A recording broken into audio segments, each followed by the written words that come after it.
It's not just because they do not have internet, or at least most of them do not, but this is actually because it is under penalty of law that you may not even mention the name of any past ruler or current ruler. If this was the case in the US, it would be like if I were doing a report on presidents, and as soon as I wrote down the name Franklin Delano Roosevelt, the SWAT team kicked down my door and arrested me for 18 months for national treason. Yes, that example is quite extreme, but it's not the least likely thing to happen. Actually, in 2016, a college student from America named Otto Frederick Warmbier took a trip to North Korea and decided to rip down a propaganda sign with Kim Jong-un's face on it off of a North Korean wall. He was then put in jail and released 18 months later due to the fact that he was in a coma, and 2 days after returning home, he died, and he was actually allegedly tortured in North Korea. So, this just goes to show that when it comes to disrespect of rulers, it is very, very serious in North Korea.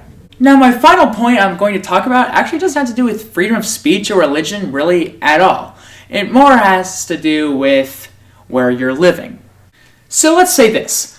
I live in Springboro, Ohio, and I want to move to, let's say, Columbus. Now, if I wanted to do that, all I'd need to do is buy a house in Columbus, sell my house back in Springboro, and move all of my stuff. Now, in North Korea, it is actually quite different. If you wanted to move from your house in North Korea to, let's say, Pyongyang, which is the capital of North Korea, you'd need to get permission from your family, your employment provider, the North Korean government, and Kim Jong-un himself, just to move. You might be thinking that is a lot of permission to get, and you are completely right. It's a lot because we aren't used to it, but in North Korea, that is actually very normal to need to get a lot of permission to do a very small thing.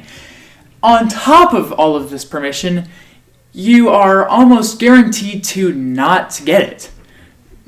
Just about no one in North Korea will ever get that permission unless you are either in the military or from Pyongyang.